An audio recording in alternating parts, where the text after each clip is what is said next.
Pues buenos días otra vez a todos. Aunque sea yo el orador aquí, os confieso que desde luego no he venido hacia vosotros como ponente oficial, sino más bien como amigo.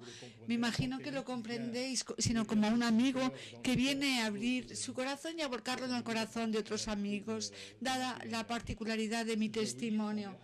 Debo deciros que al escuchar al ponente anterior, al que no conocía, me he sentido pues muy conmovido y muy sacudido por la similitud del discurso, hasta tal punto que he dicho, bueno, pero si este señor está dando exactamente la conferencia que yo pensaba dar. Es algo bastante extraordinario y es muy hermoso ver hasta qué punto el discurso de uno puede vertebrarse con el discurso del otro. Creo que ese es uno de los intereses de un encuentro como el de este fin de semana, es ver que hay personas que no se conocen entre sí, que viven en puntos distintos del planeta y que tienen experiencias que, sin ser necesariamente idénticas, sí que son similares en ciertos aspectos y que hablan exactamente de lo mismo y que, en definitiva, conducen al mismo punto de reflexión, al mismo punto de encuentro. Como sabéis, el título de esta conferencia es el papel de los Elohim en la misión crística. Bien, los Elohim, ¿por qué he elegido este término cuando la mayor parte de los oradores hablan de los hermanos de las estrellas o de los extraterrestres? Bueno, yo como por mi origen francés he elegido el término de Elohim porque por lo menos en la cultura francesa, cuando hablas de extraterrestres, es decir, de seres que viven fuera de nuestra esfera terrestre, nos remite siempre a unas connotaciones un tanto peyorativas y que se acercan a la ciencia ficción. En un país francófono dices extraterrestre y ya te ponen unos ojos como platos y te conviertes en el hazmerreír porque piensan en un montón de películas que, bueno, nunca se suelen tomar en serio a los extraterrestres en esas películas. Yo he utilizado el término de Elohim porque es el término utilizado clásicamente en la Biblia para definir a esos hermanos galácticos, esos hermanos estelares que nos acompañan en nuestra evolución desde tiempos totalmente inmemoriales. Bien, ¿cómo he llegado a interesarme por este tema? Pues simplemente debido a la peculiaridad de mi experiencia. Para los que me conocen, la peculiaridad de esa experiencia no es ningún secreto, pero para quienes no me conocen, pues voy a esbozarlo muy rápidamente. Hace unos 40 años me vi llevado a experimentar descorporaciones, es decir, la proyección del alma más allá del cuerpo físico. Tras un periodo de unos 7 años de aprendizaje para llegar a dominar lo que se suele llamar el viaje astral, pues fui llevado a la presencia, estando fuera de mi cuerpo físico, a la presencia de seres de luz, de una serie de seres de luz, algunos de los cuales se han presentado a mí como precisamente hermanos estelares y concretamente como hermanos procedentes de la fraternidad galáctica de Venus. Y ahí es donde coincidimos justamente con el orador anterior. Bien, seres que se han presentado ante mí extracorporalmente.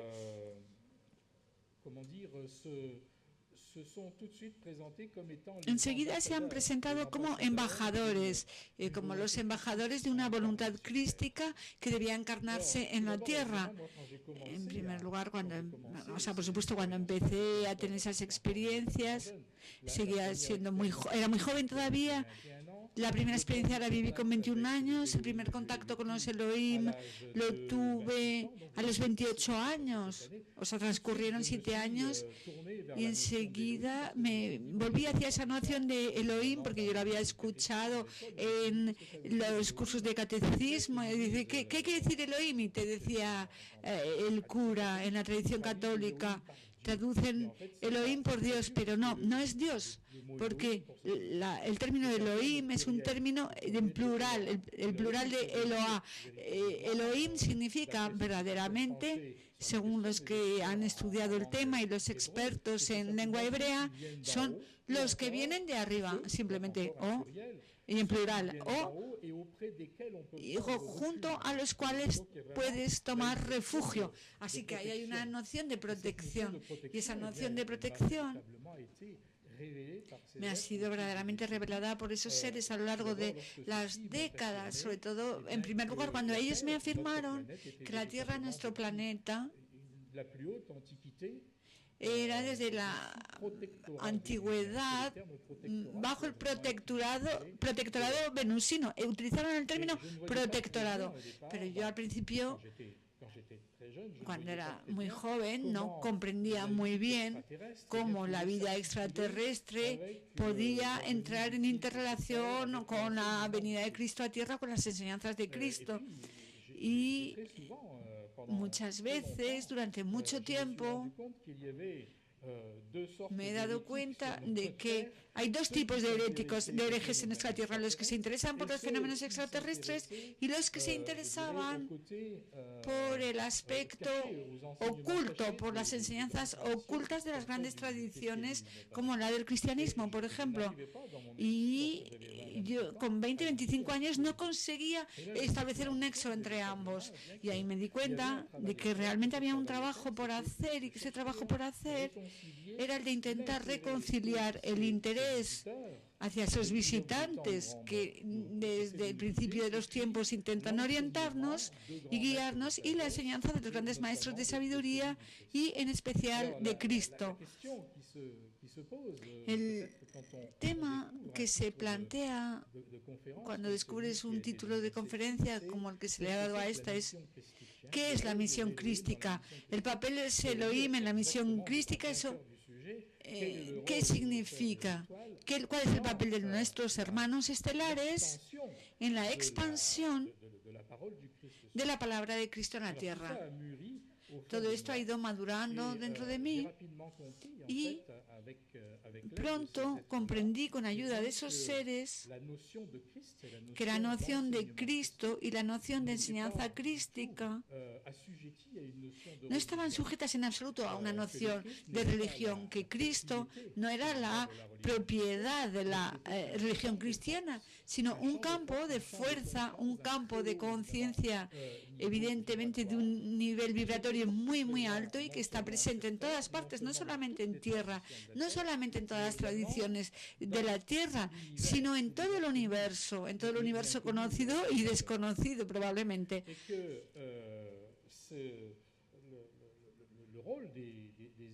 Y que el papel de los Elohim era precisamente el de enseñarnos a percibir esa energía de vida, esa energía de trascendencia, y efectivamente más allá del maestro Yeshua, que fue el receptáculo en un momento determinado en nuestra historia conocida de la energía crística. Es decir, que yo tuve que hacer todo un camino para comprender que Cristo es una fuerza absolutamente universal, pero que no estaba vinculada al cristianismo, que es un campo de conciencia, y que ese campo de conciencia es aquel hacia el que nos sentimos cada vez más llamados y cada vez más en marcha hacia Él.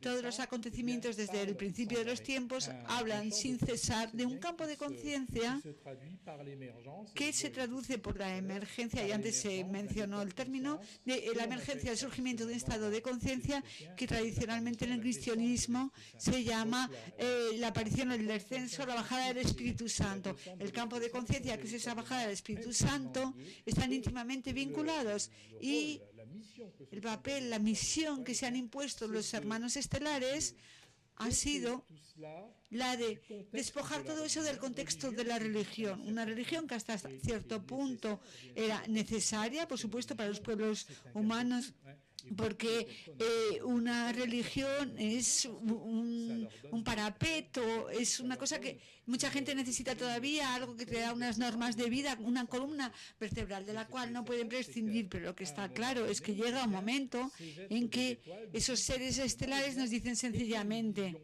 bueno, tened una visión mucho más amplia de la onda crística que se está volcando la Tierra desde siempre, y ahora sed plenamente adultos, recibid plenamente la onda de vida en la que está impregnada todo el cosmos, y la propia naturaleza os impulsa a florecer interiormente y hacer que vuestro cuerpo se expanda.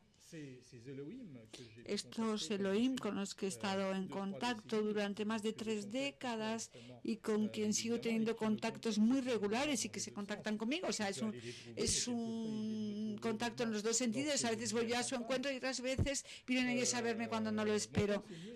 Me han enseñado el hecho de que los Elohim del planeta Venus, concretamente, porque son ellos quienes tienen un trato privilegiado con nuestro mundo, me han enseñado que la primera vez que se hicieron cargo del planeta Tierra se remonta hace unos 18 millones de nuestros años. Entonces, en estos 18 millones de años ha habido grandes transformaciones terrestres.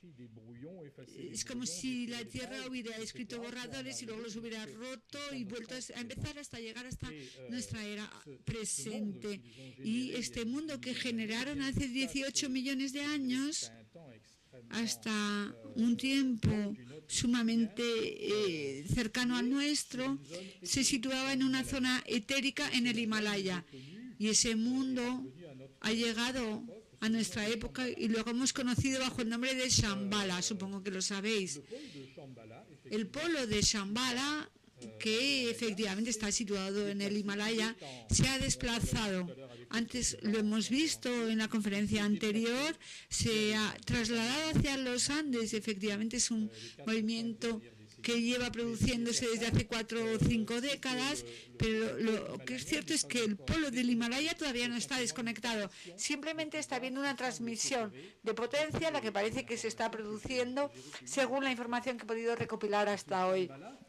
Este Shambhala, y ya sea andino o himalayo, y se le puede llamar como se quiera, por lo general el nombre que nos comunican de ese espacio es siempre el nombre de la era anterior, porque claro, cuando un espacio es extraordinariamente sagrado, el mero hecho de conocer su nombre presente, nos da una especie de contacto físico y moral. Entonces, estos lugares que son lugares de gobierno vibratorio, aunque el término de gobierno da un poco de miedo, ¿verdad? Porque dices gobierno, ya dices jerarquía y ya te desconfías en tierra de todo lo que se parezca a un gobierno ahora mismo. Pero bueno, es un término práctico para decir puesto de mando. Este término de Shambhala corresponde, por lo tanto, al de la era anterior. ¿Cómo se llama ahora este Shambhala andino que está tomando el relevo y que tiene una tendencia mucho más femenina? Personalmente no me ha sido revelado, pero no sé, será seguramente un nombre prestado el que se nos revele, un prestado para el tiempo presente. No creo que se nos revele ese nombre. Pero lo cierto es que esos dos polos de la energía venusina y galáctica en Tierra son polos que vibran en un plano muy distinto del nuestro, simplemente porque un espacio, un lugar o un mundo también, por extensión, son generados siempre por el nivel de conciencia de aquellos que lo habitan. Por lo tanto, el mundo que conocemos hoy aquí, si es lo que conocemos con cierta definición de la materia, de las leyes físicas, es simplemente el resultado de lo que nosotros somos capaces de concebir como lo que son las leyes del mundo, es decir, se parece a nosotros. Proyectamos nuestras propias limitaciones sobre nuestro mundo.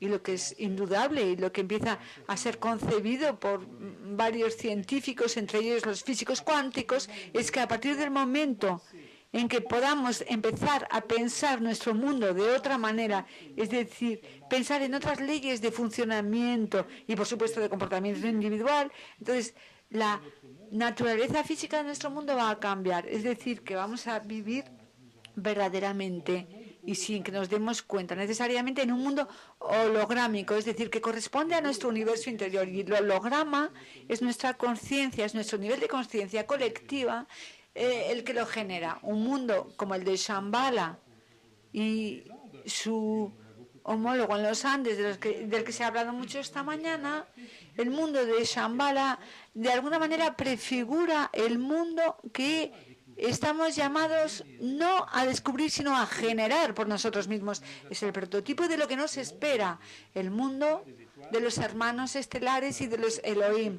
Y por ello, periódicamente, llevan a algunos de nosotros a visitar esos espacios vibratorios para encargar a esos testigos, para transmitirles, por lo tanto, esa herencia que espera a nuestra humanidad. Y el verdadero sentido de su advenimiento a tierra es el de sembrar progresivamente información, conciencia, corazones, de manera que seamos cada vez más capaces de concebir el hecho de que el concepto de Maya, por ejemplo, de ilusión, tan valorado por los orientales, pues corresponde a una realidad que se puede captar en el plano científico a través de los hologramas. Generamos realmente el mundo en el que estamos y somos responsables de ese mundo. Y es porque empezamos realmente a tomar conciencia de ello, por lo que estamos todos reunidos aquí hoy. Se habla de cambio de era, de cambio de nivel vibratorio del planeta, de eterización del planeta. Pues ¿esto qué significa? No significa, bueno, pues que van a llegar los extraterrestres mañana, van a sacar la varita mágica, van a hacer zas en el planeta. No, no significa Cristo volverá mañana por la mañana o Buda Maitreya que va a venir, va a dar una enseñanza que va a poner a todo el mundo de acuerdo. No, no es eso en absoluto. Significa, sois verdaderamente vosotros los que estáis en marcha hacia una revelación interior. Y esa revelación interior significa simplemente que sois los co-creadores de vuestro mundo, que el mundo que tenéis y que nos gusta hoy en tierra, no gusta a mucha gente en la tierra hoy en día, salvo quizás algunos que están absolutamente desconectados de cierta realidad y que tienen todo a su disposición. Bueno, pues ese mundo sois vosotros, somos nosotros quienes lo construimos a cada instante. Por lo tanto, no hay, como se ha dicho en la primera conferencia, no hay un espacio para victimismo con respecto a nuestro estado actual. Somos nosotros los generadores de nuestro universo. Entonces, la misión crística de los hermanos de luz, de los hermanos de las estrellas, es precisamente la de enseñarnos a tomar conciencia de ello, pero no solo a un nivel intelectual. El intelecto es una cosa, pero aprender a integrar todo esto en nuestro corazón, porque puedes estar de acuerdo. Hay muchos tipos de teorías científicas o esotéricas o pseudoesotéricas de nueva era y dices, sí, estoy de acuerdo, pero al final no cambia nada, no ocurre nada. Su voluntad, al ponerse en contacto con una serie de personas, al jugar también con la elevación natural cíclica de la tasa vibratoria de nuestro planeta, es irnos llevando a todos a alcanzar un nivel de sensibilidad cardíaca y a nivel de nuestro supraconsciente que va a generar una masa crítica que va a ser contagiosa para toda la humanidad. Es cierto que en la actualidad, y hay que decir las cosas, si no se mantiene este discurso y si alguien ajeno a nuestro enfoque entra en una sala como esta y nos escucha lo que estamos diciendo, dicen, estos son unos bromistas. ¿Cuántos hay en este planeta que tengan este tipo de discurso? 1 o 2 millones, tal vez 3, pero somos 7.000 millones. Y ellos pretenden cambiar el mundo con un puñado de millones de personas como máximo, pero en realidad no funciona así. Funciona de manera exponencial y hay que trabajar en ese sentido y por ello estamos todos dirigiéndonos en esa dirección. Me imagino que la mayoría de vosotros conocéis el experimento de los campos morfogenéticos. ¿Alguno de vosotros la conoce, los campos morfogenéticos? No muchos. Bueno, no hay mucha gente que lo conozca, pero lo voy a contar. Fue un experimento que se hizo hará unos 30 años ya, por un investigador que se llama Sheldrake. Rupert Sheldrake hizo unos experimentos con monos en unas islitas aisladas en el Pacífico, creo que era, y desde un helicóptero él lanzaba patatas a una tribu de monos que vivían aislados sin contacto entre sí, y observó que en un momento determinado había una hembra, una mona, que parecía haber descubierto algo, es decir, que había cogido una patata, la había metido en el agua para quitarle la tierra antes de dársela a su monito. Y eso es algo que no se había observado nunca. Eso significa que un individuo de la especie mono había accedido a una noción de higiene, a una noción de limpieza. Eso ya era un descubrimiento en sí, porque nunca nadie había visto nada similar, pero al volver unos meses después, los científicos de ese experimento observaron que todos los monos de la tribu habían imitado a esa mona. Es decir, que todos habían empezado a desarrollar un reflejo que daba fe de un salto de su conciencia, el descubrimiento de un poco de higiene. Más agradable comerse una patata sin tierra que con tierra.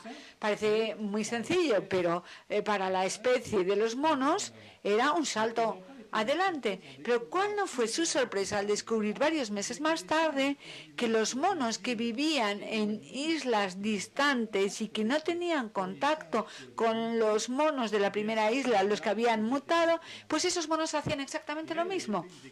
Y ahí descubrió algo extraordinario. Sheldrake descubrió que cuando un grupo de individuos accede a un nivel de conciencia superior a aquel del que partía, se vuelve contagioso con respecto al conjunto de su especie, sin necesidad de contacto. Y lo llamó el descubrimiento de los campos morfogénicos, pero la ilustración científica de lo que venimos llamando desde tiempos inmemoriales en las disciplinas que estudiamos, lo que llamamos los egregores o formas pensamiento colectivas. Y así es como esos monos estamos nosotros cambiando nuestro mundo. No hay que esperarse a que los 7.000 millones que somos nos pongamos de acuerdo sobre los mismos principios de aquí a un año, 10 o 50. No, lo único que tenemos es que haber alcanzado una pequeña masa de individuos suficientemente impregnados por su descubrimiento, por el descubrimiento de los espacios interiores nuevos, para que toda nuestra especie se contagie. Es exponencial. Y en eso es en lo que trabajan estos hermanos estelares con los que estamos en contacto desde hace ya años y décadas.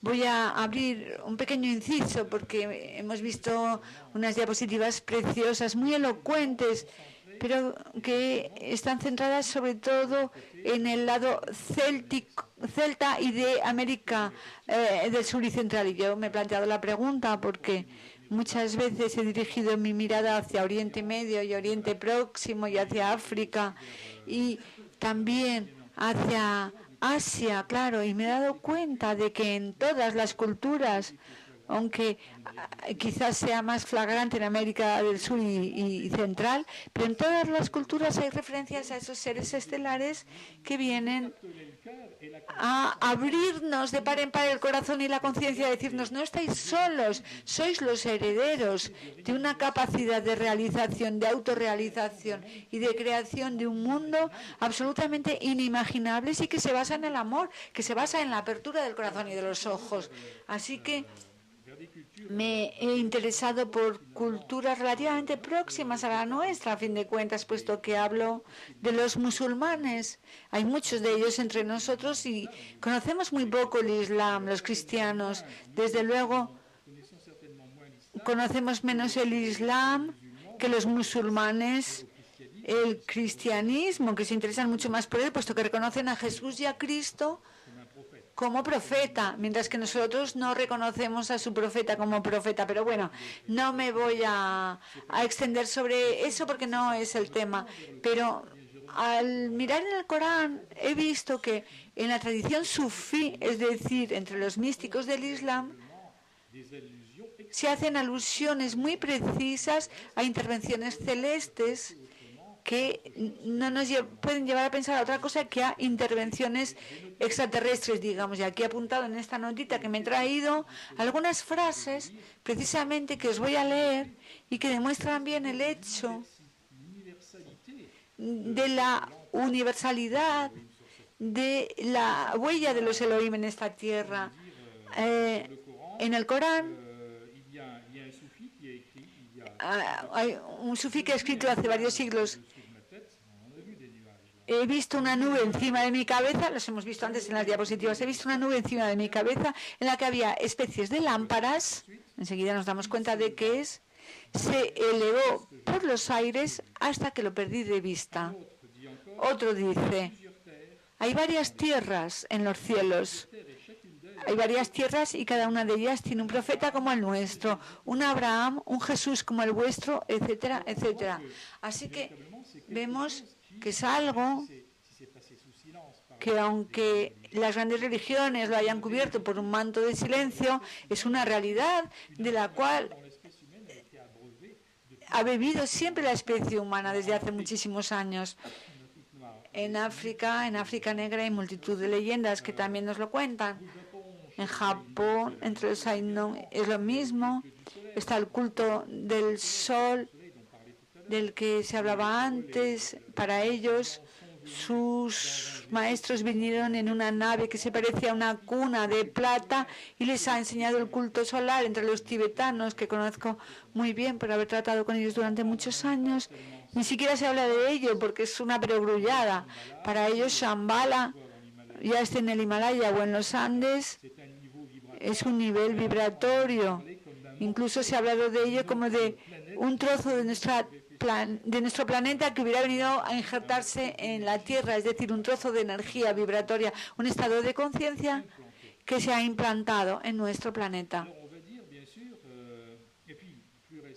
Y más recientemente, entre los cristianos, me ha sorprendido ver en algunos artículos de prensa que el Vaticano debe estar sintiendo que la sopa está caliente y que quizás tendría que empezar a abrirse a esa realidad, porque hace un año o año y medio se han abierto oficialmente a través de una carta que se publicó, que se entregó a la prensa, se han abierto a la posibilidad, son prudentes, de la pluralidad de los mundos. Han dado un gran paso con esas pocas palabras.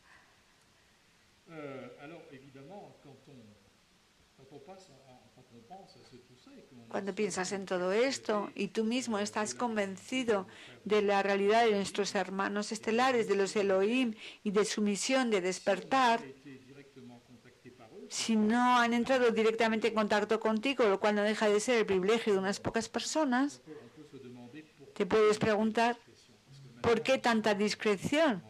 Porque ahora ya se sabe que se ha filmado y fotografiado a muchas de estas naves en todas partes, pero la cuestión es que la gran mayoría de los seres humanos en la Tierra no ha asistido a avistamientos así. Incluso entre los que han asistido, hay rebeldes que dicen: no, eso es una ilusión óptica, es esto o es aquello, es un trucaje. Ahora también sabemos que con las películas puedes meter lo que quieras, que te puedes inventar todo con un realismo extraordinario. Entonces, ¿por qué tanta discreción? Pues no es difícil de comprender en realidad, es simplemente porque esos seres, en su función de inicializadores del movimiento de una nueva conciencia, no quieren comportarse con nosotros como los padres que harían los deberes del colegio de sus hijos. Ellos están empeñados en dejarnos nuestro libre albedrío, sugerirnos, por supuesto, una serie de cosas, eso es obvio, pero dejarnos plenamente responsables de nuestras acciones. Si nos caemos, pues tendremos que aprender de nuestra caída. Tendremos que aprender de qué manera volveremos a ponernos en pie. Y ellos nos han escoltado, nos han acompañado así, nos han ayudado a volver a ponernos en pie múltiples veces a lo largo de nuestra historia. Y cada vez han dejado huellas, orientando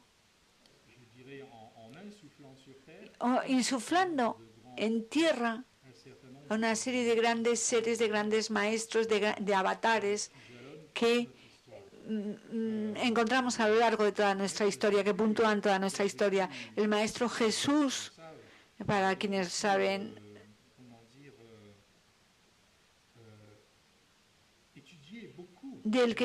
cuya vida he podido estudiar mucho, con mucho detalle, a través de los anales acásticos, esa famosa memoria del universo. ha estado constantemente en contacto con los Elohim. Esto no se sabe tanto, pero ha estado siempre en contacto con los Elohim hasta el momento mismo de la resurrección, en el que le prodigaron una ayuda que le permitiera regenerarse. He hablado de ello, sobre todo en Memorias de Senio, un libro que tiene ya 32 o 33 años. Ha sido constantemente su alma y ha sido el quien ha transmitido esta enseñanza a un puñado de apóstoles hace 2000 años, apóstoles que eran capaces de escuchar cosas así, y es el quien ha revelado, por lo tanto, a unos pocos discípulos que su alma no era de origen terrestre, sino de origen venusiano. Y ocurre lo mismo con una serie de maestros de sabiduría cuya base terrestre era o es ese mundo de Shambhala, ya sea del Himalaya o andino. Y esto no significa que todos estos seres que participan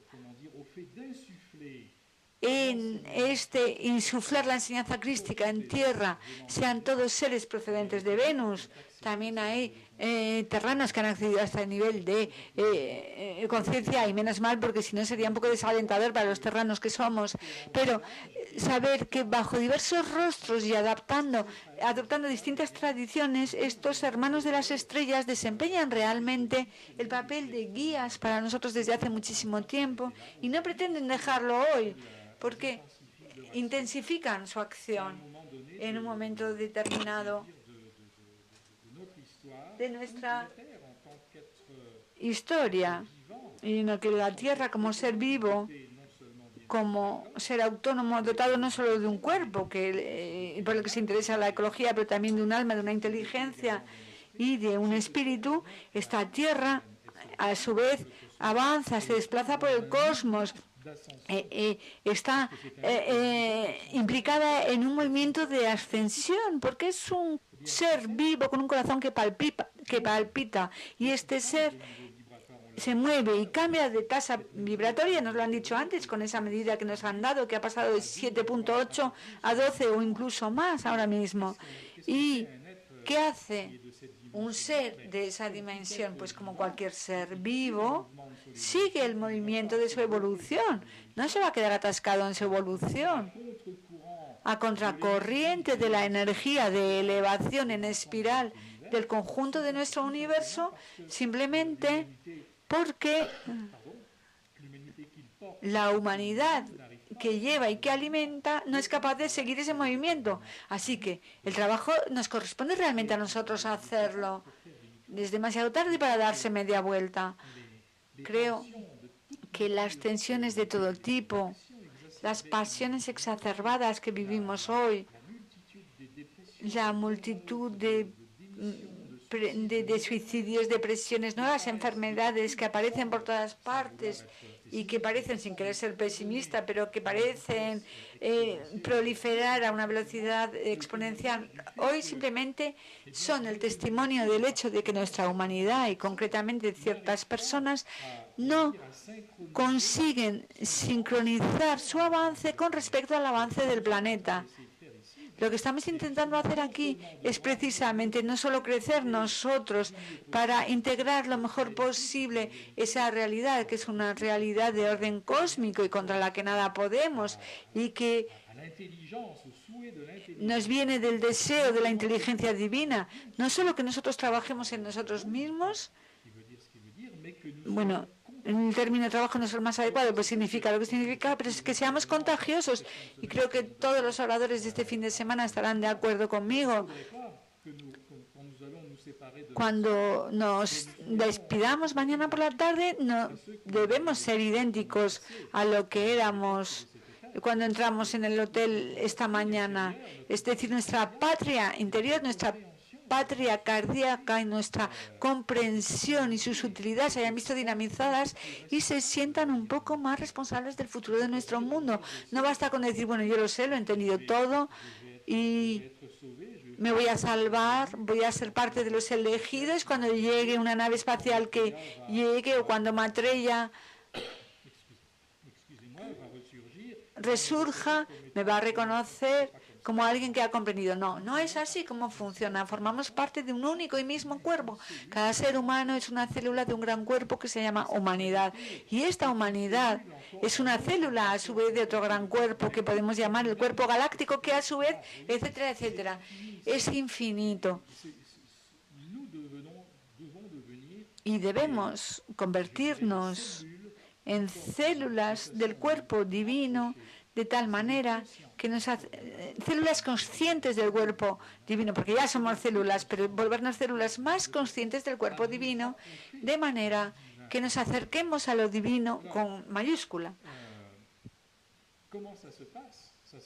¿Y esto cómo funciona? O sea, por supuesto hace falta un mínimo de reflexión, pero no la reflexión mental a la que estamos acostumbrados, sino la reflexión de lo supramental. Y el supramental se manifiesta a la altura del octavo chakra. Normalmente se habla de 7 centros de energía que se suceden a lo largo de nuestra columna vertebral, pero uno de los elementos de la enseñanza de Cristo en la persona de Jesús, de Yeshua, transmitió a sus apóstoles hace 2000 años, es que existe más allá de esos 7 chakras un octavo chakra y que se parece a una bola de un blanco lechoso, un poco como esos que hemos visto en una de las fotos de antes, a unos 50 centímetros por encima de nuestra coronilla. En las personas que no están despiertas, por así decirlo, ese octavo chakra es embrionario, es nada como un guisante diminuto,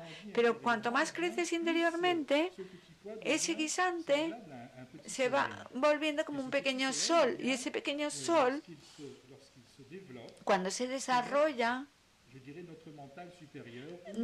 alumbra nuestro mental superior, o lo que algunos estudiosos de la filosofía oriental hablan de lo supramental.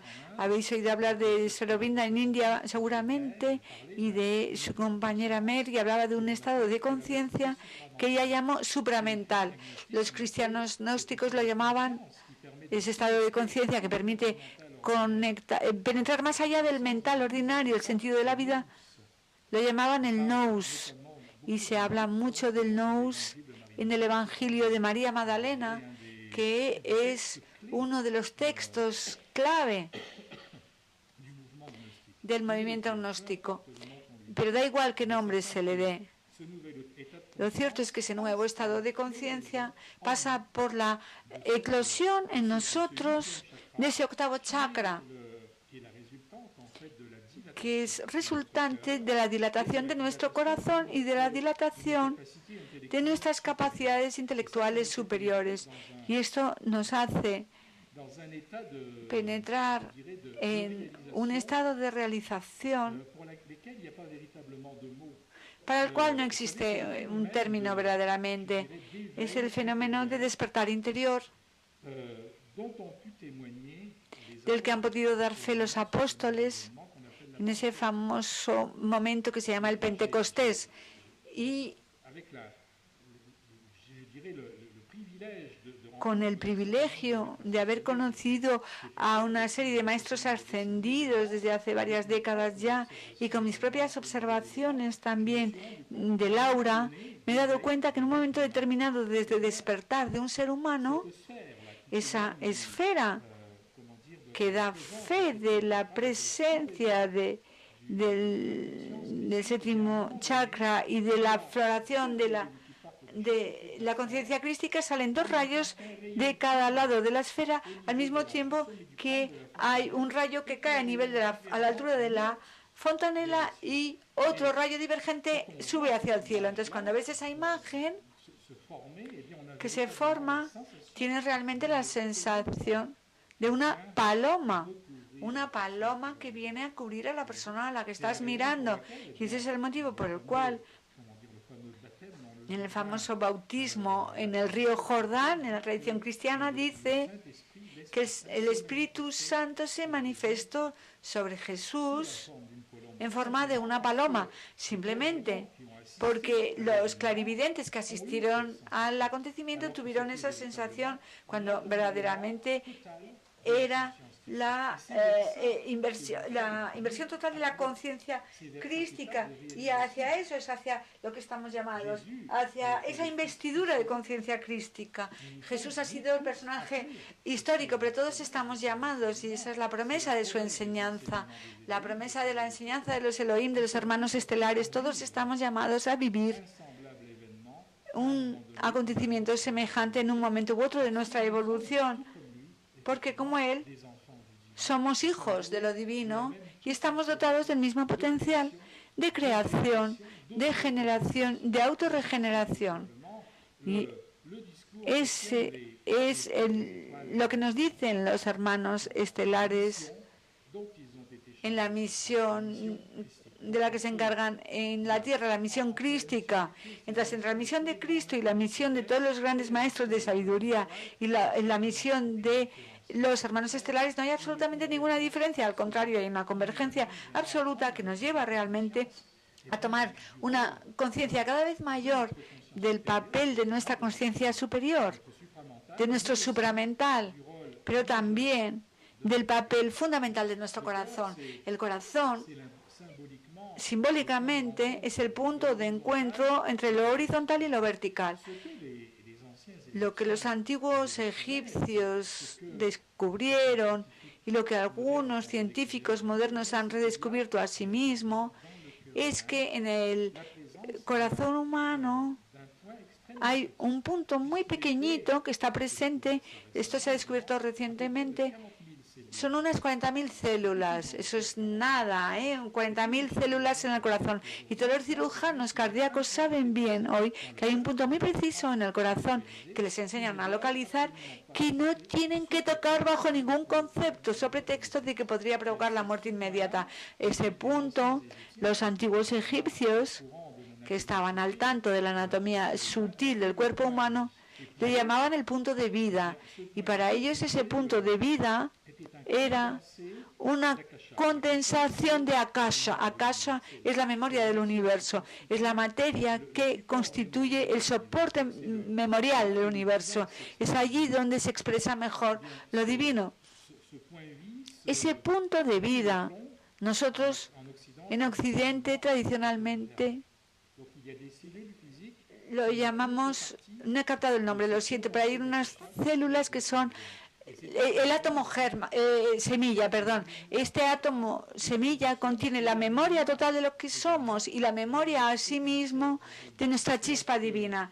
Y cuando las experiencias de la vida vienen a estimular ese punto, cuando ciertos maestros de sabiduría, bajo ciertos grandes avatares, vienen a estimular este punto, actúan exactamente como un ingeniero genético que va a utilizar células madre para generar un organismo. Es decir, que esos seres, nuestros grandes iniciadores, nuestros grandes maestros de sabiduría, van a despertar la memoria, la chispa primordial, nuestra célula madre primera, donde la información de nuestro origen divino está encerrada. Y cuando este punto se estimula, ahí se produce verdaderamente la dilatación de todo nuestro ser, y es nuestra iluminación. Es lo que algunos llaman la ascensión de la conciencia humana. Y yo sobre lo que querría ser muy claro, porque creo que ya se han dicho muchas cosas esta mañana que van por ese camino, es que no tenemos que esperar que vengan nuestros amigos, nuestros hermanos estelares, o el segundo advenimiento de Cristo, o Maitreya, o la reencarnación del profeta de los musulmanes, a que uno de esos seres aparezca por las buenas ante nosotros y venga a estimularnos en nuestra memoria profunda, en nuestro disco duro fundamental, por utilizar un término muy en boga, para hacernos ascensionar. No, ese trabajo es nuestro. Ellos sirven de relevo, de recuerdo, nos empujan en una dirección, son señales indicadoras, como he dicho muchas veces, pero no son ellos los que van a hacer el trabajo. ¿Y por qué estamos aquí? Pues precisamente para echar un poco más de carburante a nuestro corazón, para hacer lo que de verdad tenemos que hacer en nosotros, que es por supuesto un trabajo de meditación, de interiorización. Hay múltiples técnicas que están a nuestra disposición en la actualidad, pero hacer sobre todo un trabajo con respecto a lo concreto de la vida, porque lo concreto y lo sagrado confluyen, en definitiva. Son las dos fases, las dos caras de una misma energía crística que quiere estimularnos. Entonces somos nosotros quienes tenemos que saber si queremos prolongar el estado de dualidad en el que llevamos tiempo inmemorial perdidos, extraviados, o si verdaderamente queremos cambiar el sistema de funcionamiento. Creo que si estamos aquí es porque queremos cambiar ese sistema operativo, porque ya no queremos reaccionar con la ley del talión, porque sabemos que hay una manera de vivir la vida que es infinitamente más bella y más ligera que la que nos han enseñado genética y tradicionalmente hasta hoy. Es realmente necesario destacar la noción de servicio, la noción de compasión, la noción de implicación en la transformación de nuestra vida diaria, la noción de aceptación también, de voluntad, de comprensión de las pruebas que nos toca vivir. Eso es lo que se nos pide hoy. Y si nos quedamos en la etapa en la que estamos estancados desde hace mucho tiempo ya, desde luego seremos totalmente incapaces de comprender de qué está cargada verdaderamente la fuerza crística universal y la invitación del cosmos, la invitación a la transformación a la que la Tierra y nuestros hermanos estelares y todos los grandes maestros de luz nos llaman en este momento. Concretamente, ¿qué hay que hacer? Bueno, pues ya se ha mencionado, creo, porque obviamente es la implicación a todos los niveles de nuestro mundo, el respeto hacia la materia, el reencuentro con lo sagrado en la materia, la voluntad de comprensión de quiénes somos, de por qué estamos en tal o cual condición, y también un llamamiento a la verdad, un llamamiento a quitarnos las caretas. Nos escondemos demasiado detrás de una serie de máscaras desde hace milenios y millones de años, bajo muchísimas formas que hemos ido adoptando. Pero ahora todo eso se acabó. Tenemos que ir realmente derechos a la meta, allí donde sucede la actualidad. Y si lo hacemos, es lo que conseguiremos. Ese es el mensaje que os quería transmitir hoy, porque a eso se resume lo esencial del mensaje que he tenido la dicha de recoger desde hace ya casi 40 años. Entonces,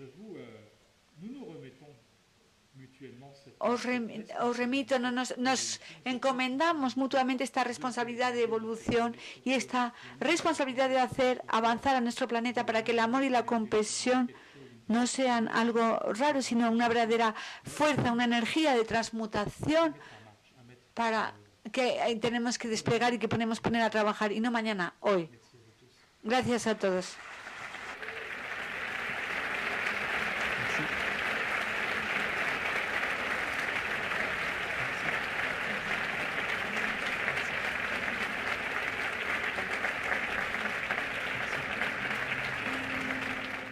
Merci.